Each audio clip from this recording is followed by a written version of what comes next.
I want to share a passage from a former professor of mine's book called Why Poetry Matters. It's a book by Jay Perini, Why Poetry Matters. He opens the book this way: poetry does not matter to most people. That is, most people don't write it, don't read it, and don't have any idea why anyone would spend valuable time doing such a thing. The culture is clamorous, with a television blaring in most living rooms, magazines proliferating, and earphones downloading a great deal of garbage into the heads of millions on the subways and byways of the world. There is little time for concentration or a space wherein the still, small voice of poetry can be heard.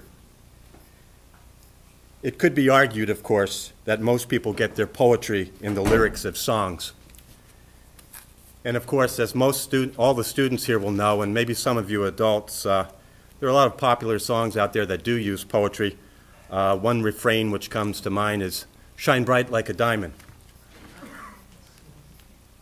in the sky." That is a simile, of course, and it's not the most original, but we do hear poetry in songs. However, I wanted to do something a little bit different tonight, which is read a poem, an original poem, by one of our students here this year who could not be here tonight due to a Nordic event, Maya Schweim. This is, after all, celebrating original language, and each of the poems you're going to hear recited tonight was labored over by one person at a desk in the quiet at some point. And here's Maya's poem called Unwanted Audience. A romantic lace drapes across a new morning sky. It drops to blanket the ice in a cascading layer of white canvas. A canvas waiting to paint new life, to maintain creation for just a little while longer. A rising sun begins the brush strokes. Shadows dance from the artist's brush, alluding to a sheet of glistening ice, encasing the last lucky unfallen leaves. But morning does end. It brings new unwanted colors, painted by a stranger. The milky snow becomes wet and stained gray, only slightly changed, but the tampering destroys the delicate peace of the snowy wonderland. Pieces of bark are sketched carelessly and fracture the innocent winter white. Balding patches reveal a yellow earth, not yet ready to be viewed. Twigs are strewn randomly, disrupting nature's graceful pattern. Broken branches and hacked limbs, bent at grotesque angles, lay beneath a naked and shivering forest. A civilization is stripped of its allure.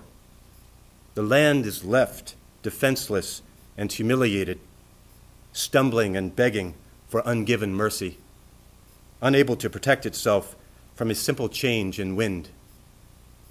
And through the very center of this losing battle strides a stained brand of man's proud and greedy footprint. Unwanted Audience by Maya Schweim.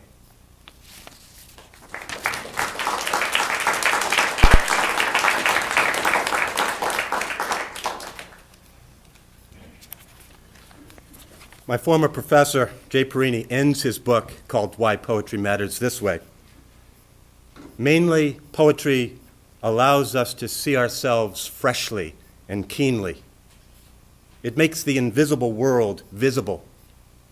It transforms our politics by enhancing our ability to make comparisons and draw distinctions. It reanimates nature for us, connecting spirit and matter. It draws us more deeply into conversation with the traditions that we feed off, modify, and extend. In the end, it brings us closer to God, however we define that term. It provides, in some cases, a reason for life itself.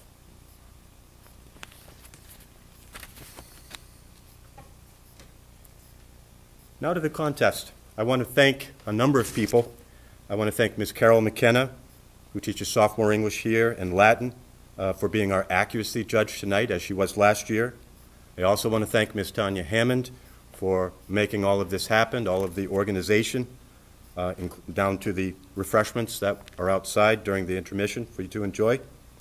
I want to thank John Trees, of course, for filming this competition so that the rest of our community can enjoy it.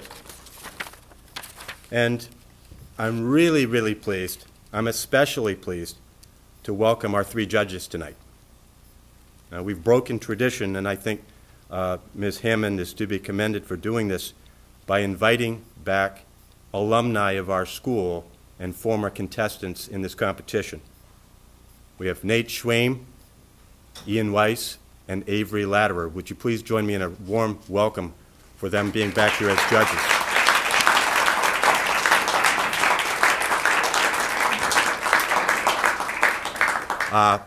Nate won this competition and went on to the regionals. Ian, you delivered a recitation of hate poem, which I will never forget. I think you should have placed. Avery went on to the state level last year. So they are experts, and they're here to be great judges this evening. Thank you and welcome. To our contestants, when I call your name, please come up on stage, and when you're ready, announce the title of your selection and the poet's name. If you need the prompter's help, that will be me. I'm going to be over here in this chair to the left. I just want you to look my way, hold my gaze kind of thing, and I will feed you a line if you need a line. Each student will recite their first poem, then we'll have intermission for about 10 minutes, and then we'll have our second round. It's very important, everyone in the audience. We know you want to be here to support your friends, but please don't talk or raise signs or do anything that might distract anybody up on the stage, because this is difficult and challenging. Our judges are going to determine the third, second, and first place winners, and they're going to do this based on the following criteria: physical presence, voice and articulation, appropriateness of dramatization, level of difficulty, evidence of understanding, accuracy, and overall performance. And I think we're ready to begin. Mingus at the Showplace by William Matthews. I was miserable, of course, for I was 17, and so I swung into action and wrote a poem. And it was miserable, for that was how I thought poetry worked. You digested experience and chat literature. It was 1960 at the Showplace, long since defunct, on West 4th Street, and I sat at the bar, casting beer money from a thin reel of ones. The kid in the city, big ears like a puppy. And I knew Mingus was a genius. I knew 2 other things, but they were wrong as it happened. And so I made him look at the poem. There's a lot of that going around, he said, and sweet baby Jesus, he was right. He laughed amiably. He didn't look as if he thought bad poems were dangerous the way some poets do. If they were baseball executives, they'd plot to destroy sandlots everywhere so that the game could be saved from children.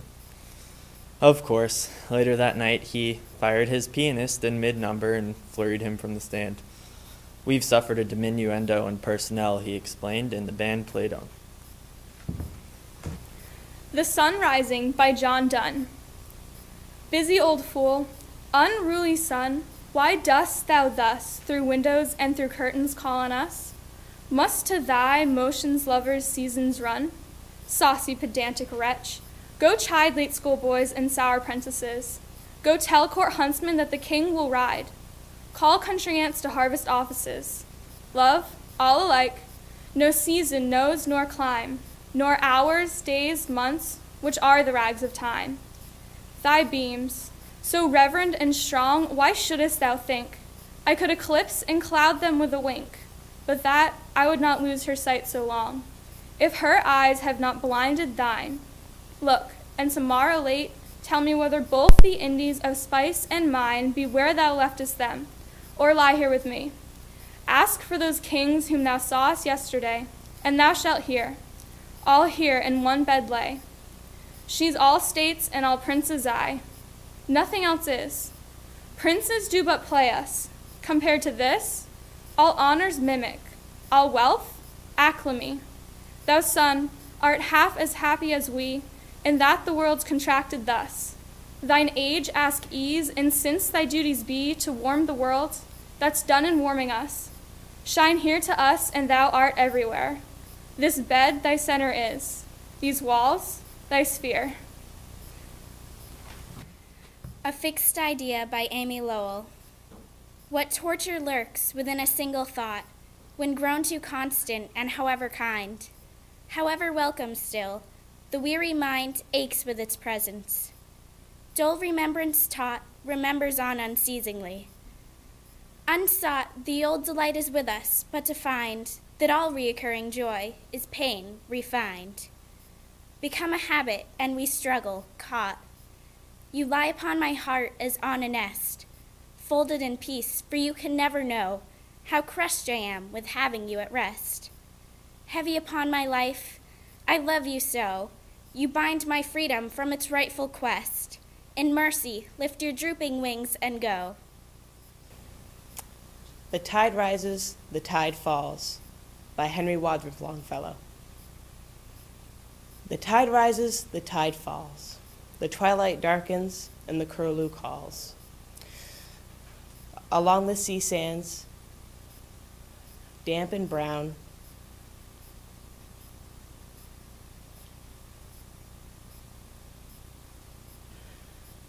the traveler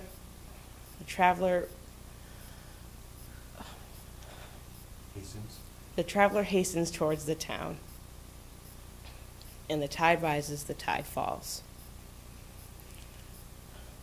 Darkness settles on roofs and walls, but the sea in the darkness calls. The little waves with their soft white hands efface the footprints in the sands, and the tide rises, the tide falls. The morning breaks, the steeds in their stalls stamp and neigh as the hostler calls.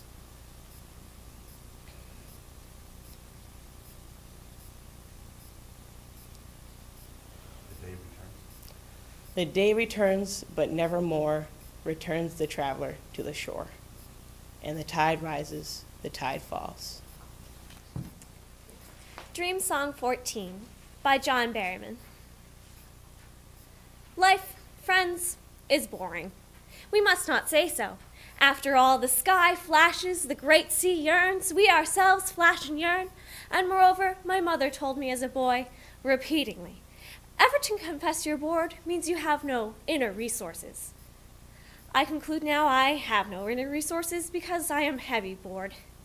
Peoples bore me, literature bores me, especially great literature. Henry bores me with his plights and gripes as bad as Achilles, who loves people and valiant art, which bores me. And the tranquil hills and gin look like a drag, and somehow a dog has taken itself and its tail considerably away into mountains or sea or sky, leaving behind me. Wag. A Boat Beneath a Sunny Sky by Lewis Carroll. A boat beneath a sunny sky, lingering onward dreamily in an evening of July. Children three that nestle near, eager eye and willing ear.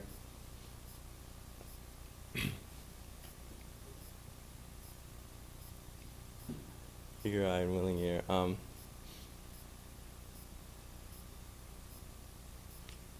Please, tale to hear. Long has paled that sunny sky, echoes fade and memories die. Autumn frosts have slayed July. Still, she haunts me phantom-wise.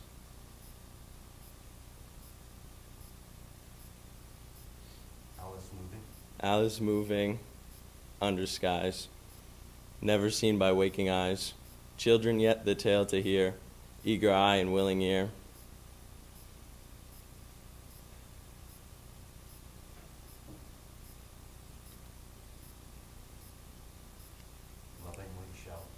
Lovingly shall nestle near, In a wonderland they lie, dreaming as the days go by, dreaming as the summers die, ever drifting down the stream, lingering in the golden gleam. Life, what is it but a dream? Apollo by Elizabeth Alexander. We pull off to a road shack in Massachusetts to watch men walk on the moon. We did the same thing for 3, 2, 1, blast off. And now we watch the same men bounce in and out of craters. I want a Coke and a hamburger.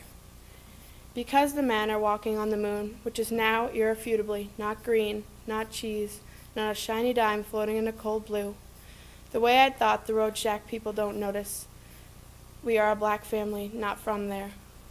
The way it mostly goes, the talking through static, bounces in space boots, tethered to cords, is all much stranger, stranger even than we are.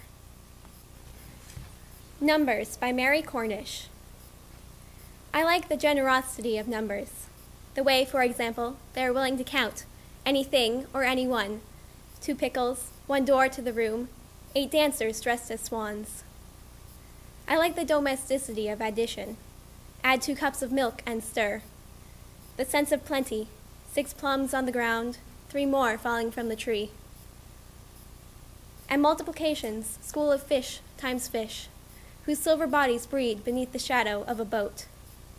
Even subtraction is never loss, just addition somewhere else. 5 sparrows, take away 2, the 2 in someone else's garden now. There's an amplitude to long division. As it opens, Chinese takeout, box by paper box. Inside every folded cookie, a new fortune. And I never fail to be surprised by the gift of an odd remainder. Footloose at the end. 47 divided by 11 equals 4, with 3 remaining. 3 boys beyond their mother's call, 2 Italians off to the sea. 1 sock that isn't anywhere you look. These poems, she said, by Robert Bringhurst. These poems, she said, are poems with no love in them. These are the poems of a man who would leave his wife and child because they made noise in his study. These are the poems of a man who would murder his mother to claim the inheritance. These are the poems of a man like Plato, she said, meaning something I do not comprehend, but which nevertheless offended me. These are the poems of a man who would rather sleep with himself than with woman, she said. These are the poems of a man with eyes like a draw knife, with hands like a pickpocket's hands, woven of water and logic and hunger, with no strand of love in them. These are the poems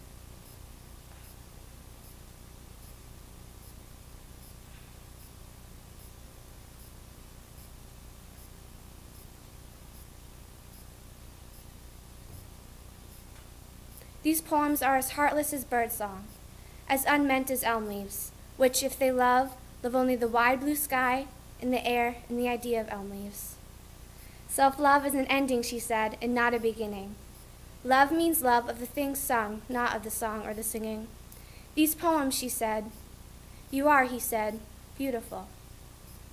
That is not love, she said rightly. Shall Earth No More Inspire Thee by Emily Bronte. Shall earth no more inspire thee, thou lonely dreamer now? Since passion may not fire thee, shall nature cease to bow? Thy mind is ever moving in regions dark to thee. Recall its useless roving, come back and dwell with me. I know my mountain breezes enchant and soothe thee still. I know my sunshine pleases despite thy wayward will. One day with evening blending sinks from the summer sky. I've seen thy spirit bending in fond idolatry. I've watched thee every hour. I know my mighty sway. I know my magic power to drive thy griefs away. Few hearts to mortals given on earth so widely pine, yet none would ask a heaven more like this earth than thine. Then let my winds caress thee, thy comrade let me be, since naught beside can bless thee, return and dwell with me. Broken Promises by David Kirby. I have met them in dark alleys, limping and one-armed. I have seen them playing cards under a single light bulb and tried to join in, but they refused me rudely, even though they knew I would let them win. And I have seen them in the foyers of theaters, coming back late from the interval, and in deserted shopping malls late at night, peering at things they can never buy. And I have found them wandering in a wood, where I too have wandered. I caught one today, small and stupid, too slow to get away. It was only a promise I made to myself once, but then forgot. But it screamed and kicked at me and ran to join the others who looked at me with reproach in their long, sad faces. When I drew near them, they scurried away, even though they will sleep in my yard tonight. I hate them for their ingratitude, I who have kept countless promises, as dead now as Shakespeare's children. You bastards, I scream. You have to love me. I gave you life. Love Song by Dorothy Parker. My own dear love, he is strong and bold, and he cares not what comes after. His words ring sweet as a chime of gold, and his eyes are lit with laughter. He is jubilant as a flag unfurled. Oh, a girl, she not forget him. My own dear love, he is all my world, and I wish I'd never met him. My love, he's mad, and my love, he's fleet, and a wild young wood thing bore him. The ways are fair to his roaming feet, and the skies are sunlit for him. As sharply sweet to my heart he seems as the fragrance of acacia.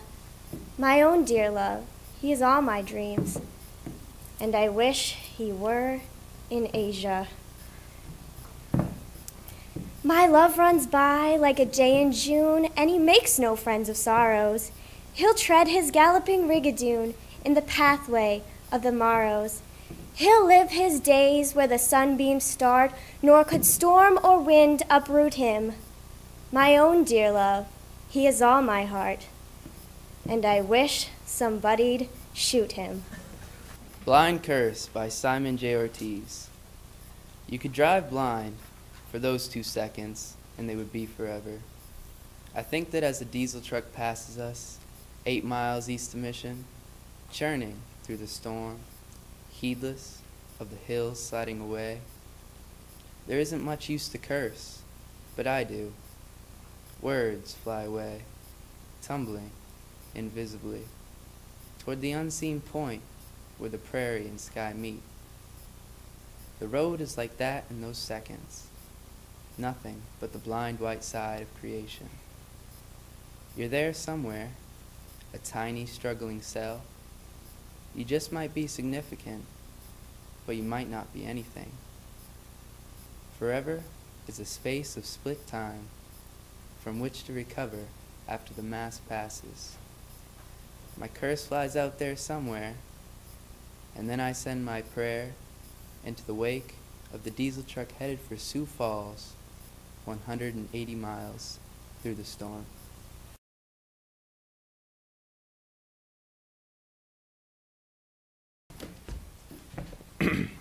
Invictus by William Ernest Henley. Out of the night that covers me, black as the pit from pole to pole, I thank whatever gods may be for my unconquerable soul. In the fell clutch of circumstance, I have not winced nor cried aloud. Under the bludgeonings of chance, my head is bloody, but unbowed. Beyond this place of wrath and tears looms but horror of the shade, and yet the menace of the years finds and shall find me unafraid.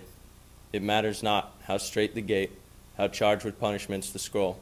I am the master of my fate, and I am the captain of my soul. The Paradox by Paul Laurence Dunbar. I am the mother of sorrows. I am the ender of grief. I am the bud and the blossom. I am the late falling leaf. I am thy priest and thy poet. I am thy serf and thy king. I cure the tears of the heartsick. When I come near, they shall sing. White are my hands as the snowdrop. Swart are my fingers as clay. Dark is my frown as the midnight. Fair is my brow as the day.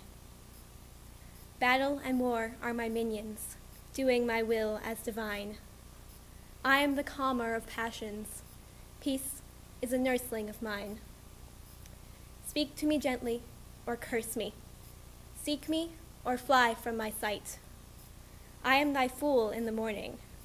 Thou art my slave in the night. Down to the grave will I take thee, out from the noise of the strife. Then shalt thou see me and know me, death then no longer, but life.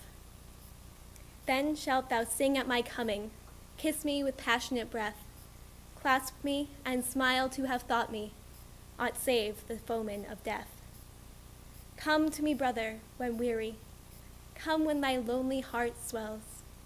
I'll guide thy footsteps and lead thee down where the dream woman dwells. The Affliction of Richard by Robert Bridges. Love not too much, but how?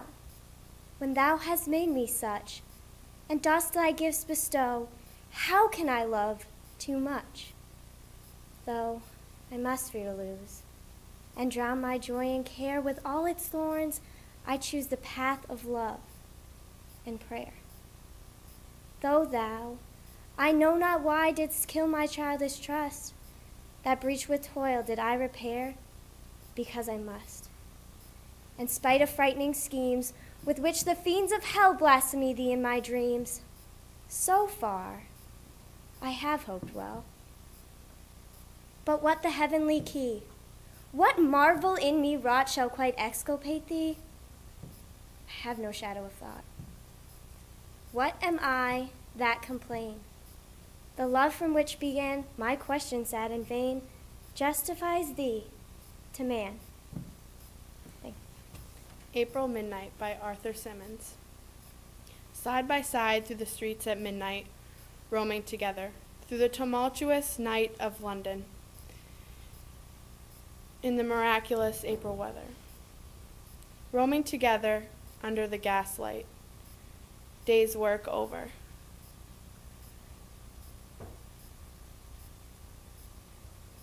How the spring calls to us here in the city, calls to the heart from the heart of a lover. Cool to the wind blows fresh in our faces, cleansing, entrancing. After the heat and the fumes and the footlights,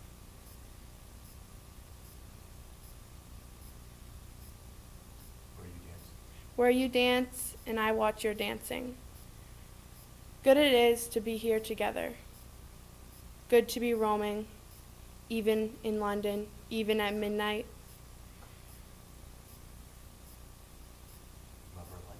Lover-like in a lover's gloaming. You the dancer and I the dreamer.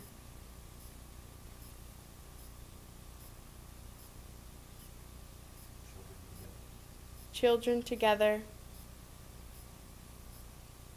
in London, dancing in the miraculous April weather.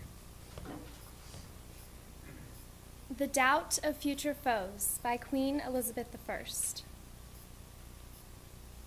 The doubt of future foes exiles my present joy, and wit me warns to shun such snares as threaten mine annoy.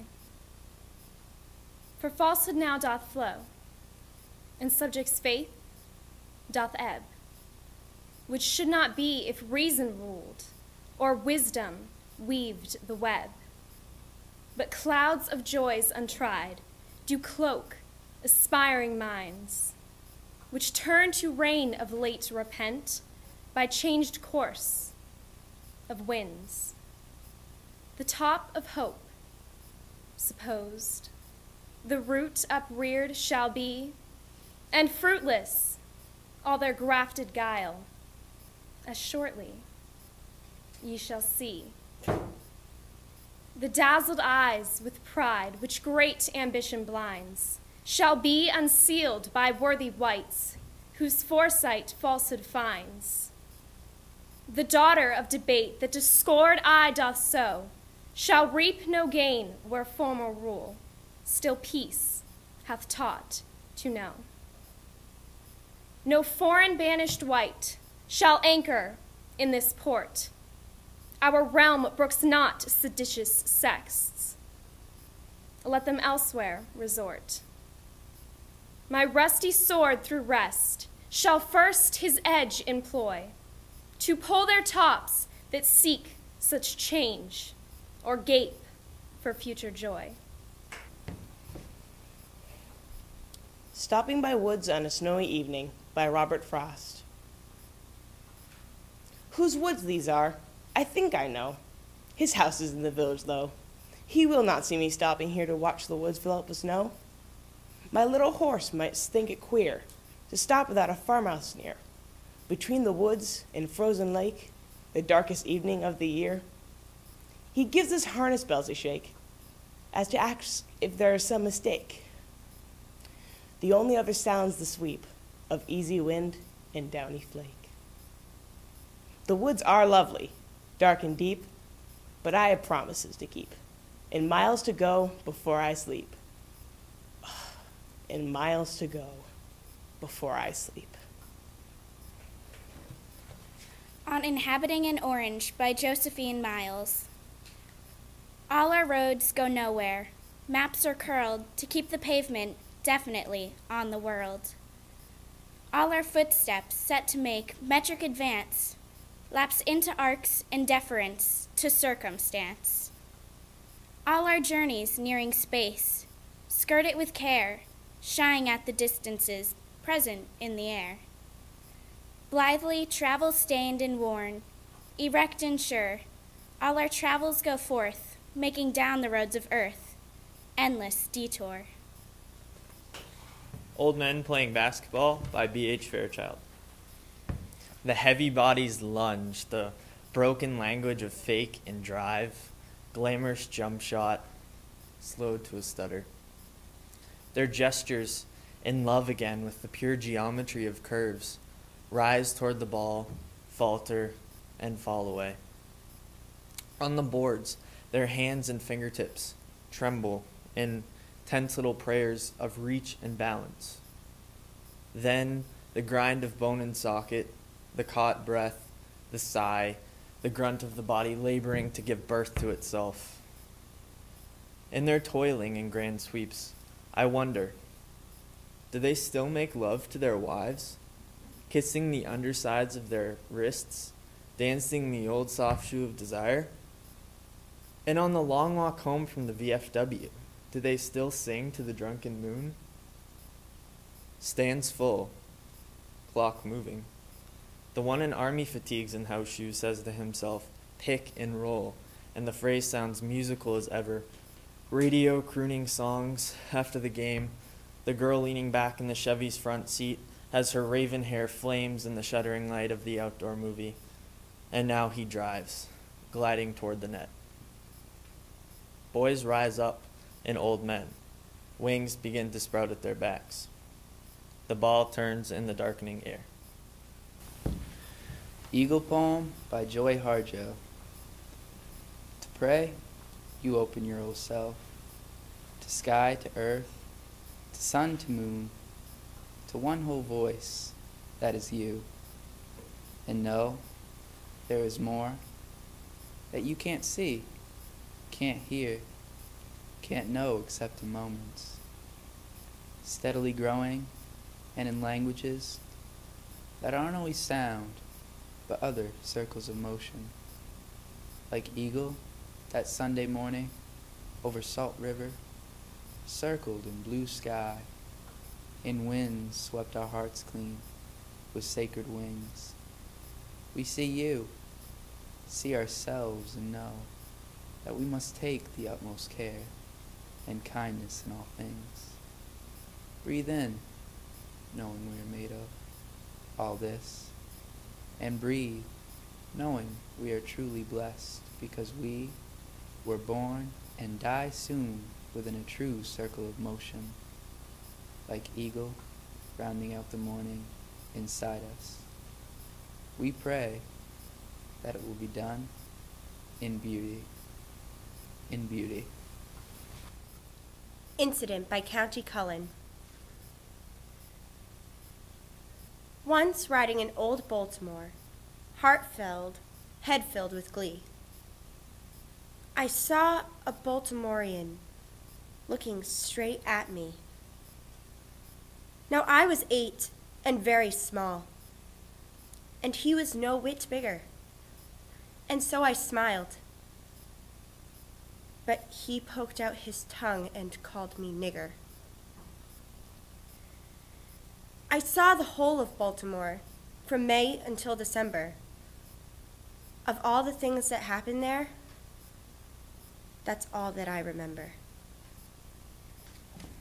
Break of Day by John Donne. 'Tis true, 'tis day, what though it be? O wilt thou therefore rise from me? Why should we rise, because 'tis light? Did we lie down because 'twas night? Love, which in spite of darkness brought us hither, should in spite of light keep us together. Light hath no tongue, but is all eye. If it could speak as well as spy, this were the worst that it could say, that being well, I fain would stay, and that I loved my heart and honor so, that I would not from him that had them go. Must business thee from hence remove? Oh, that's the worst disease of love. The poor, the foul, the faults of can admit, but not the busied man. He who hath business and makes love doth do such wrong as when a married man doth woo. The Paradox by Paul Laurence Dunbar. I am the mother of sorrows. I am the end of grief. I am the bud and the blossom. I am the late falling leaf. I am thy priest and thy poet. I am thy serf and thy king. I cure the tears of the heartsick. When I come near, they shall sing. White are my hands as a snowdrop. Swart are my fingers as clay. Dark is my frown as the midnight. Fair is my brow as a day. Battle and war are my minions. Doing my will is divine. I am the calmer of passions. Peace is a nursling of mine. Speak to me gently or curse me. Seek me or fly from my sight. I am thy fool in the morning. Thou art my slave in the night. Down to the grave will I take thee, out from the noise of the strife. Then shalt thou see me and know me. Death then, no longer, but life. Then shalt thou sing at my coming. Kiss me with passionate breath. Clasp me and smile to have thought me ought save the foeman of death. Come to me, brother, when weary. Come when thy lonely heart swells. I'll guide thy footsteps and lead thee down where the dream woman dwells. The Tide Rises, the Tide Falls by Henry Wadsworth Longfellow. The tide rises, the tide falls. The twilight darkens, the curlew calls. Along the sea sands, damp and brown, the traveler hastens toward the town. And the tide rises, the tide falls. Darkness settles on roofs and walls, but the sea in the darkness calls. The little waves with their soft white hands efface the footprints in the sands. And the tide rises, the tide falls. The morning breaks, the steeds in their stalls stamp and neigh as the hostler calls. The day returns, but nevermore returns the traveler to the shore. And the tide rises, the tide falls. Requests for Toy Piano by Tony Hoagland. Play the one about the family of the ducks, where the ducks go down to the river, and one of them thinks the water will be cold. But then they jump in anyway, and like it, and splash around. No. I must play the one about the nervous man from Palestine in row 14, with a brown bag in his lap, in which a gun is hidden in a sandwich. Play the one about the handsome man and woman standing on the steps of her apartment, and how the darkness and her perfume and the beating of their hearts conjoin to make them feel like leaping from the edge of chance. No.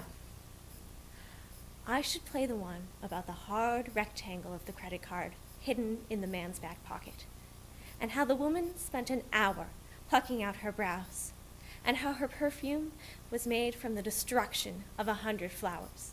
Then play the one about the flower industry, in which the migrant workers curse their own infected hands from tossing sheaves of roses and carnations into the back of the refrigerated trucks. No. I must play the one about the single yellow daffodil standing on my kitchen table, whose cut stem draws the water upwards, filling the plant with the conviction that the water has been sent to find it and raise it up from somewhere so deep inside the earth, not even flowers can remember.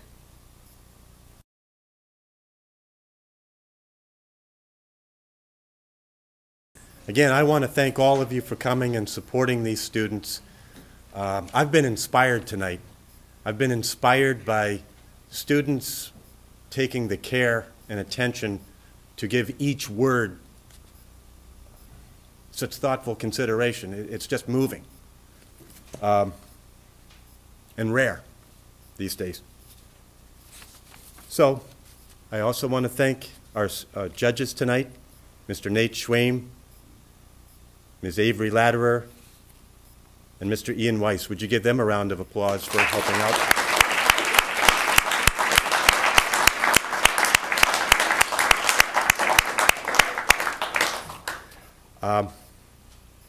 And I want to have a round of applause for all of the contestants.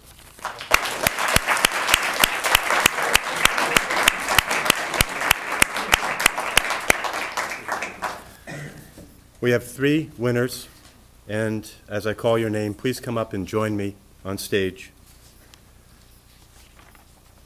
Wow. Our 3rd place winner tonight,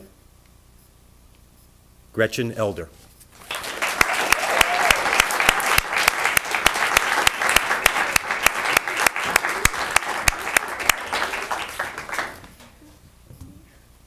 Second place, Caroline Knapp.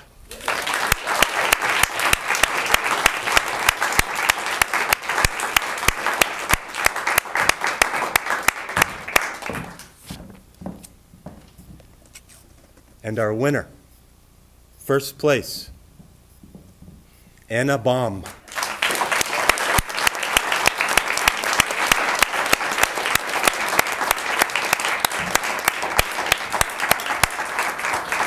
Congratulations to all of you. There are cash prizes, which Ms. Hammond will be getting to you soon through the office. And this is great for your CVs. Curriculum vitae, resumes. And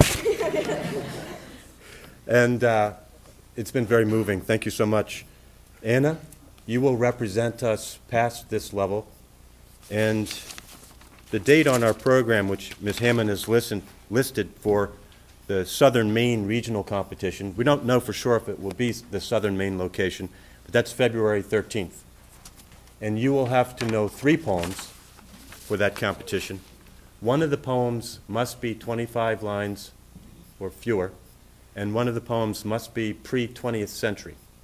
They could be the same poem, but you need 3 poems. So once again, everyone, would you please give these winners a round of applause.